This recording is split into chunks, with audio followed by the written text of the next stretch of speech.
How are you? Episode 32 of the Cozy Corner of Cinema. We are here. It is early in the morning, recording this at 8:45 a.m. on November 4th, 2022. There's a great fog in the air. A lot of the trees have fallen off. A lot of the leaves have fallen off the tree, man. The cool breeze of winter is starting to settle in, even before fall is technically over. It feels very atmospheric out there, something out of a horror film or something. You're gonna go walk down the street, a long street, and find it desolate regardless of the amount of people that should be there. It's like walking down a cityscape and not finding a soul. You guys ever see Possibly in Michigan? That's a really great short film, man. I kind of get that same vibe when they're walking through the mall and that. If you haven't seen that short as well, that's on YouTube, about 12 minutes, and I highly encourage everybody, especially everybody who's into experimental filmmaking, that is an absolute must watch. Hope you guys are all doing well, man. Hope you all have enjoyed the last couple of videos. The last Cozy Corner that was recorded got quite an influx of views, so thank you to everybody who listened to that for whether it be 5 seconds, 5 minutes, or the whole thing. That's much appreciated. As well as the top 10 of 2018 and the last November 2022 Blu-ray video. It was a lot to get done in a short amount of time, man, but you know what? Instead of sitting around talking about doing it, we went ahead and did it, and now we have the end result. And that's what you gotta do, man. If you want to do something, you just gotta do it, man. Forget about all that socializing nonsense. Forget about going out and doing nothing and talking about these big dreams that you got about doing this, doing that, and then never doing it, man. Life's too short, man. It can end at any moment. So you're gonna wanna do what you wanna do, because you may not have the time to do it, but you can't hurt to try, man. I tell you.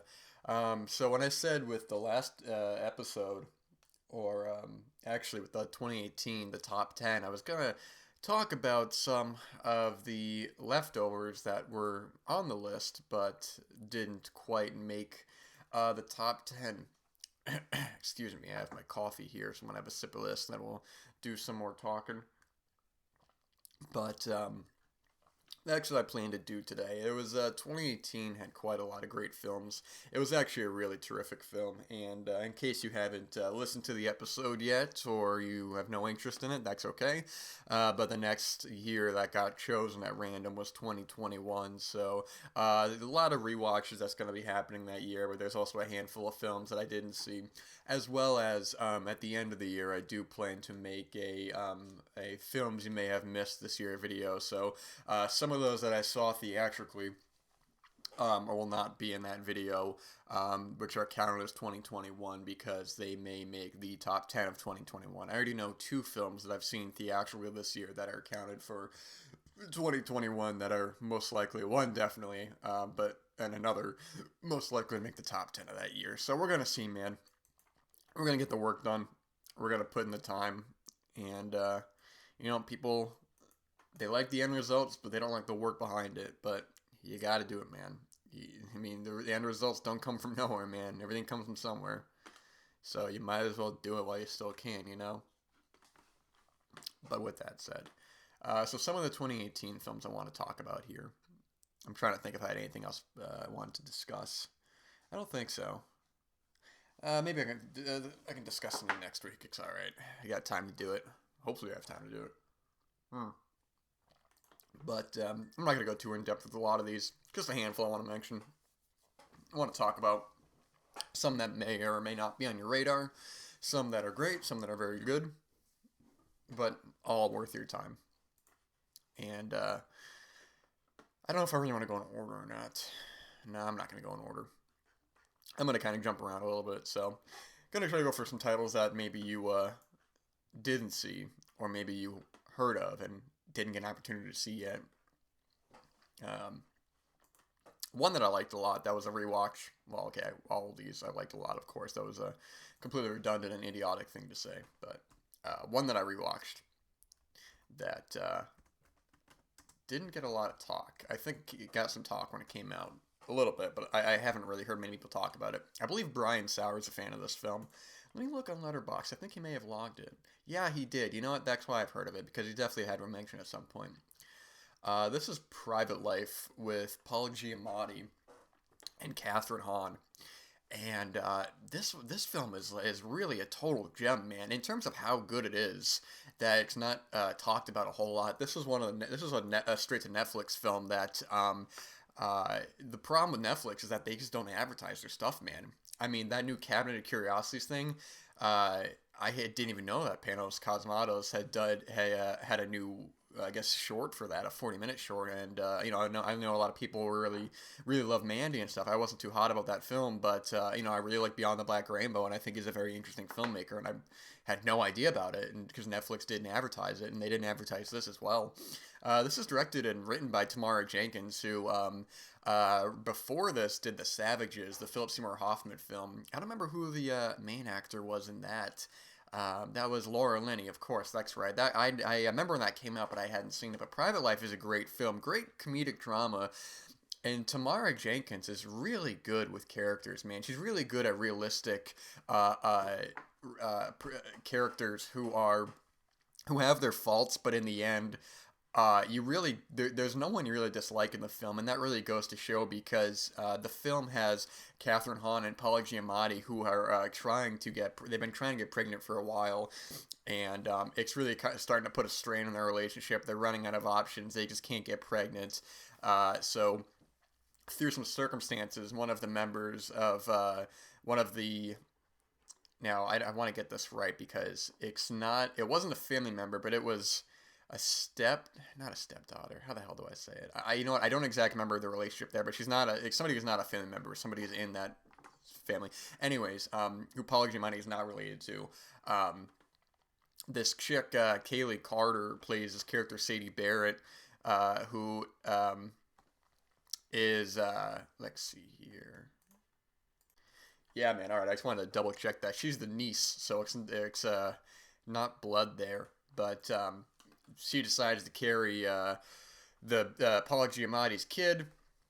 Said that him and Catherine Hahn can have a kid, and what I like about that character as well is that Sadie is she's not going to college anymore. I don't remember if she was a dropout or if she was just going to go back later or something like that. But basically, um, she's what I like about that way that character is written is that the character is it can be annoying and obnoxious and is definitely somebody who feels real, where they are very opinionated, very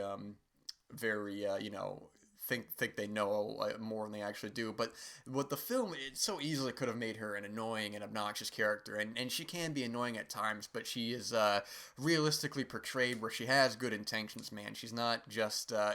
She is part of this whole thing because it is actually out of love, because she does love these two, Catherine Hahn and Paul Giamatti plays Rachel and Richard, and I like how that character is written, and Paul Giamatti and Catherine Hahn. I mean, there's a great moment. There's a great sequence in particular that I really liked a lot, where they're on the street after they get from the doctors, and Catherine Hahn is kind of airing her grievances, and I like how that whole dynamic is portrayed. I think the two of them have a lot of charisma on screen, as well as John Carroll Lynch and Molly Shannon, two great actors. John Carroll Lynch especially, I mean, he's one of my favorite actors working. I like how everyone in the film, they seem like real people, man. And when there's a conflict in the film, it's addressed realistically. There's not a big moment where there's a big melodramatic sequence where the characters have to do this big kind of reactionary reaction. I watched the film recently, and I won't say the film, but I like the film quite a bit. I don't want to throw it under the bus, so I'm not going to say it. But it's a film that it had these good moments of realism, but then it had other moments of exaggerated actor-driven monologues of characters having to go really big. That feels very dishonest and feels very dishonest isn't the right word. Let me put that away. It feels very I don't. It's hard to say what I'm trying to say. It's just you have a film with good performances and good subtle moments, and then you have the moments where the actors have to feel like they have to have their big scene. And this film doesn't have that, man. Everybody's pretty much on the same wavelength, and it's one that on a second viewing just it really still stuck with me, man. I just really thought this was a great comedy drama, and it's it's the kind of comedy that I like, where it's a lot of misunderstandings, information given at the wrong time. Like there's a small running joke where they mention that Paul Giamatti's character has one testicle, and in any other film that would be the joke, and that's not the joke here. The joke is that information is given at the inopportune times, or it's a different character saying it.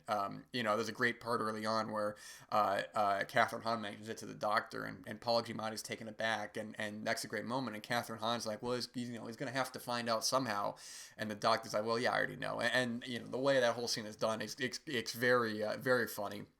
I really like this film, man, and even now I don't hear a lot of talk about it. But this is one that, with it being on Netflix, it definitely should be on your radar to check out. Another one that a little bit of a quieter film that I think a lot of people will enjoy as well is from, now I want to get this right where this is from, because this is a foreign film that I think I watched for the second time. I watched on Mubi, but it was on Amazon originally. While I am looking here, I am going to see, with IMDb setup, man, I'm like trying to find the one piece of information. Okay, it's from Germany. And this is a film, In the Isles. This stars Franz Rogowski, who I've been seeing pop up a lot and stuff, and Sandra Hüller. And this is one that people, this is totally gonna be some people's kind of films, man.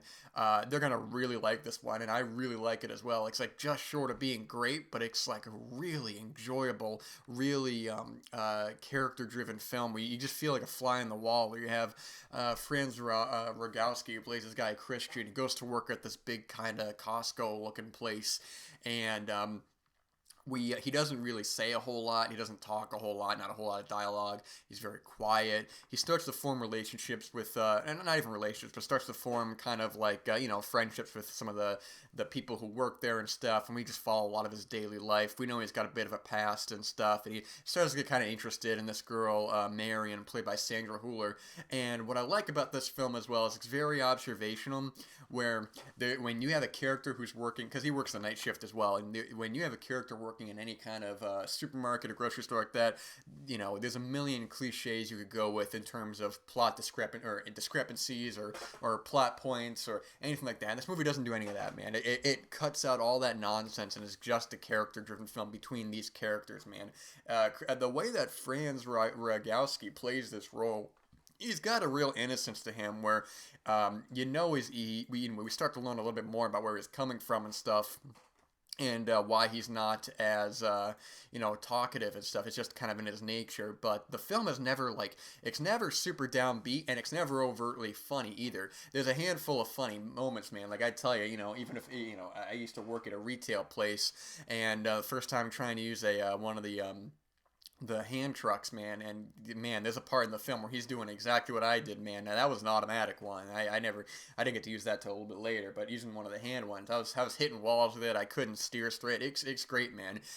It's just a really good, albeit I think a little bit too long. It is a little over 2 hours, but really great. Maybe not great, but really good, quiet character film that Franz Rogowski, man. I just really like his look, man. I like his performance in the film. Do you guys remember the movie Victoria that I guess he was in? I don't even remember him in the film, man. That was a really good film, man. You guys ever see Victoria? The film that's the one long shot over the case of over the night of about 2.5 hours or so. And funny, I clicked on IMDb page, and he's one of the first images to come up, so I guess I just don't remember him. It's been a couple of years, but you guys gotta check that film out, man. That's a really great film. Very inspirational to anyone who wants to make films out there, what you can do with long shots, man. In the Isles, very good as well. I should have seen if any of these were streaming, but I'm pretty sure In the Isles is probably still streaming, and Private Life is on Netflix. So, an Amazon original film, Support the Girls. This is one that I saw a lot of people post on their list, and another one like that I really like. It really totally subverted any real cliches and expectations, man. You have Regina Hall, who man, she was that was just one of the best performances I saw this year. She is such a restrained trained and charismatic and cool performance, man. I mean, I've seen Regina Hall in like some of the scary movies and stuff, and I've seen her in some other films, but I'm like, man, she really is a great actor, man. Really, everyone in the film, it does a really exceptional job. But she runs this she's a manager at this kind of Hooters kind of place where it's like a restaurant, but like the chicks kind of have their, their lady parts kind of hanging out and whatnot, and like I was saying within the aisles, this is another film that could easily ride on any kind of customer service cliches or any kind of discrepancies, and it really doesn't do that, man. It's really about the relationship that this chick Lisa has with these other girls, man, and the bind that she's in over that takes place,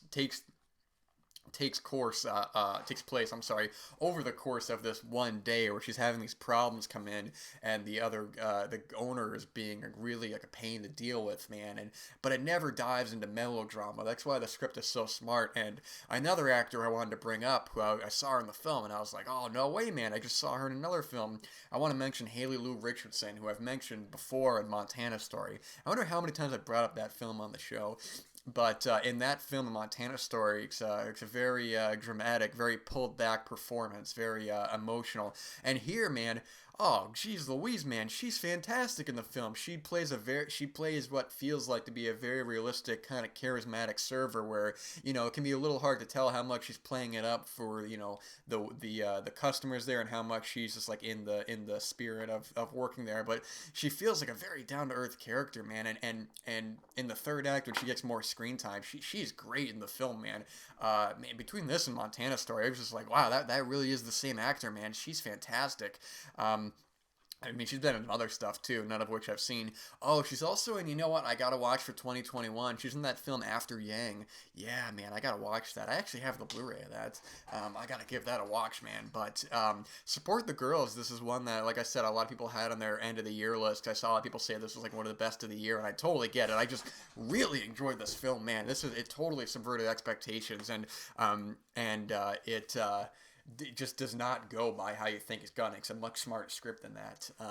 And I do apologize. One thing that I've been trying to work on when it comes to these sort of discussions, which is something that I was trying to work on with the 2018 video, is trying not to talk as fast, which is a real bad tendency that I have, and also to not repeat myself. I have a really bad tendency. See, like I'm doing right there, man. So I do apologize if I start rambling on or I start repeating myself. Just bear with me. Let me get another cup of coffee. We're going to talk about some more films.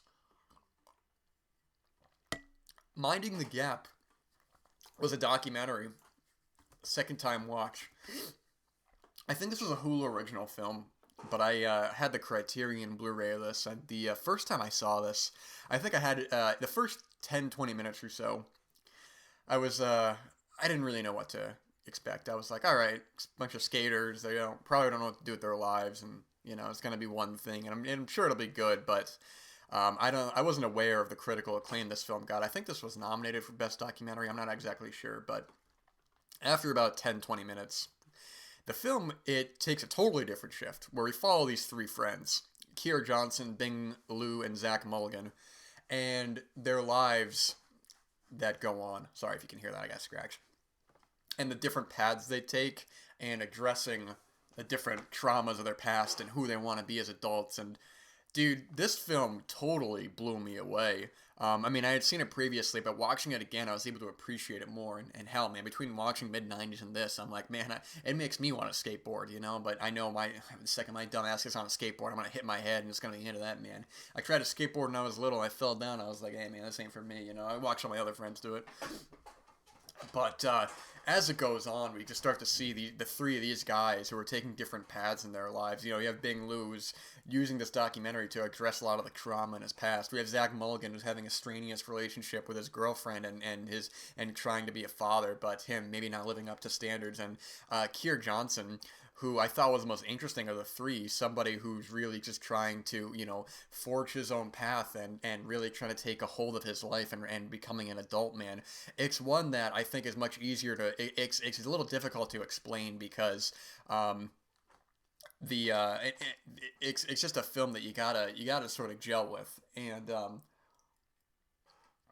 one of the interesting things the film does that it could have easily fallen into but doesn't. That also seems to be a trend. I keep saying, is that Bing Liu, because I mean these guys were three different backgrounds. Bing Liu is Asian, Zach Mulligan is white, and Keir Johnson is black. And the film, I mean, addresses that a little bit, but ultimately that's not a big part of the film where that could have been bogged down. It's brought up a little bit, but it's more just kind of about these guys and dealing with their own kind of issues, and then the third act when it becomes a bit of a becomes a lot more emotional, where we start to learn a little bit more and start to, see these characters evolve, whether it be for better or for worse. It's so engrossing, man. Just these three kids, it's just that feeling. You know guys for a while, and you know them for your life, and then what happens to them? How many people that we know when we were younger, and they grow up and we find out that they're doing great and they have they're living their dreams, man. They're doing exactly what they said they were going to do, and we're just like, man, you took life by the brass and you're doing it, man. And then you have other guys who maybe fell down the wrong path and are just kind of are stumbling to get up, man. And it's just like, you knew these guys, like, man, we used to hang out, we used to do this and that, and what happened, man? It could happen to any of us, and the film does that so well. It's such an engrossing documentary. If you have Hulu, you gotta watch it, man. You gotta keep an eye out for this one. And if you hell, man, actually, I'm recording this on November 4th, so if you're gonna partake in the Criterion sale, $20, man, you ain't gonna miss out on this. And there was a commentary on there I wish I had listened to, but I didn't get an opportunity to. But this is one that's definitely worth your time. Prayer Before Dawn. Oh man, this film was great. This film was like, you do not want to be in this situation, man. This is totally intense, man. This based on a true story. This guy who ended up, I think it was like drug charge or something like that, but he ended up in this crazy Thai prison, man. And the main actor who I had seen before, this guy's name is Joe Cole. Where have I seen him before, man? I thought I saw him in something. Maybe he just looks recognizable. Oh, yeah, you know what? He was in Thank You for Your Service, man, with Miles Teller and that other fella.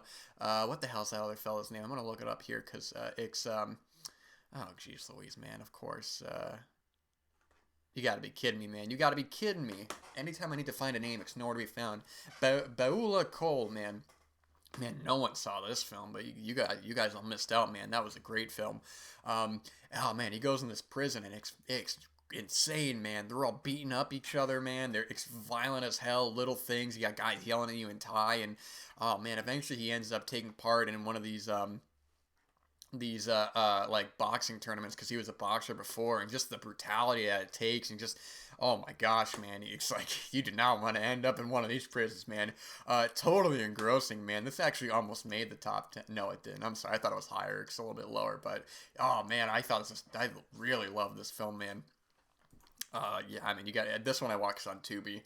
Oh, here we go, man. Here's one that I didn't hear a soul talk about. On My Skin. I think this is an Italian film. It's a Netflix original, and I had no idea what to expect from this. Now, okay, the full title is On My Skin, The Last 7 Days of Stefano Cucchi, or Cucci, however you say his name. You learn right from the beginning of the film. So the very opening scene is the doctors find this guy dead on a table, and you're just like, what is going on here, man? This main guy played by Alessandro Borgi, I apologize with names. And at first, to start off, he's getting mixed up. I think he's getting like, yeah, it's also with, I think of Prayer Before Dawn as well, is that he gets put in this jail for some drug charges and all that. Nothing too crazy. Oh my gosh, man, these Italian cops, man, it is insane what he goes through in this film. And you watch it, man, and this is a guy who is just literally and figuratively beaten down. You just see the deterioration of him, and knowing this is based on a true story, which I didn't, truthfully, man, I did not know about until the very end of this film. Dude, when they show a picture of this film at the very end, that is freaking horrific, man. I mean, it's just like, this film did not exaggerate. We just see this guy. I mean, the film in the second half is less about the physical abuse and just sort of the mental anguish just goes through his family trying to get him out, and we just see him deteriorating. And I can't even imagine what this must have been like for one of the family members to watch, because this main guy, Alessandro Borgi, does such a great job, man. He becomes like, we just see the breakdown of his character, and we mean, we know how it's gonna end. So we're just like, how much more can this guy take? This was such a ride, but like, and I don't mean that in a good way, obviously, man. I mean, like, you just watching this man and how much can he take, and this is one that I didn't hear a peep I didn't hear a word about, man. But you gotta check this one out, man. It was fantastic. I'll talk about one more, man. Actually, I'm gonna talk about two more if I have the time. So, this was one that I was surprised how much I liked. Now, I watched this film pretty immediately, pretty soon after a pretty bad tragedy that happened just a couple months ago, or just is it 2 or 3 months now? I was just at a total low, man. I just was like, it was a very bad day, man. And I needed to watch something a little bit lighter, and so I may be a little bit biased with this, but this film totally hit that spot, man. This was from Jesse Peretz with Ethan Hawke, Rose Byrne, and Chris O'Dowd. This is Juliet Naked. And I think I remember seeing this trailer a while ago, and I was like, all right, I can kind of see where this is gonna go. And the film does not do that, man. You have Chris O'Dowd plays this guy who's obsessed with this musician Tucker Crowe, played by Ethan Hawke, and you've met people like this, like Duncan, who's obsessive to the point of just being like, if you don't like the kind of music that he does, or you don't like the art that he does, he can be passive aggressive, he can be very condescending, like, oh, this and that. And we've all met people like this, man. Just kind of people like, hey, man, to each their own. It's all good, man. But Rose Byrne, anyway, I don't want to go through the circumstances of how they meet. But anyways, Rose Byrne plays his wife, Annie, who starts to get in contact with Tucker, and she's really not hot about the music. There's a demo that gets released, or a demo that gets sent. She's like, this is kind of derivative. This isn't very good. And Tucker's like, yeah, man, you're totally right about it. It's not very good. It was very derivative. You're the only one who's getting it right. And they start to form a back and forth, and the way that Duncan comes into the picture, man, it's not how you think it is, and their relationship, Tucker and Annie's, is not how you think it is. Again, I think this is, on top of just being a bit of an easier film, at least at the time, it's actually, the character, the complexities, man, I thought were really great, especially one great sequence in the film where the three of them sit down at dinner. And it's one of these things, man, where the back and forth between Duncan and Tucker, Chris O'Dowd and Ethan Hawke are both fantastic in the film, as well as Rose Byrne. I definitely don't want to put her to the side, but all three of them have a great back and forth. And the ending of this film I actually thought was pretty funny. Rose Byrne and Chris O'Dowd have a really great one last kind of encounter, and Chris O'Dowd and he's trying to do something, and Rose Byrne kind of lays something out, and Chris O'Dowd's like, oh yeah, you're right, I guess. Really like this film as well, of course. And one last one I'm going to talk about, because I have the time. This one actually almost made the top 10. This is at number 13. This film kicks ass, man. This is The Night Comes for Us. I think that a lot of the same crew worked on The Raid, because I know some of the same actors were in this. Or I think primarily Iko Uwais, or I don't know how to say his name. He's Indonesian. And if you guys know The Raid, I mean, I'll say it right now. It's probably my favorite action film of the 21st century. It's an action masterpiece. I've seen it. Gosh, I think I've seen it like 6 or 7 times now. It's freaking awesome, man. You gotta watch the subtitle, and you gotta watch it with the guy from Linkin Park. He did the soundtrack. You gotta watch that version of the film, man, because I watched with somebody dubbed and with a different soundtrack, and it didn't work the same, man. The Night Comes for Us, man. If you like that film, I mean, this is a little more plot heavy. This is about this guy, this main character guy, Ito, he's trying to protect this little girl. We don't really know what's going on at first, or maybe we do. I can't remember if we found out at the beginning, but he's got to protect her against all these guys and girls coming after him, and oh my gosh, man, the freaking fight scenes in this film, man. Oh my gosh, man. It's one of these films where somebody gets hit, you feel it. Somebody gets hit like against a metal pole. Oh my god, dude. There's something involving a crowbar in this. Oh jeez, if you're a guy, man, you're gonna cringe, man. It's gnarly as hell. I kind of love this film, man. It's just, I mean, the plot is great. The plot is fine. I'm not gonna say great. It's a backdrop for a lot of these fight sequences, man. And the film, and a film like this doesn't just rely on the fight sequences. You do actually have investment with some of the characters.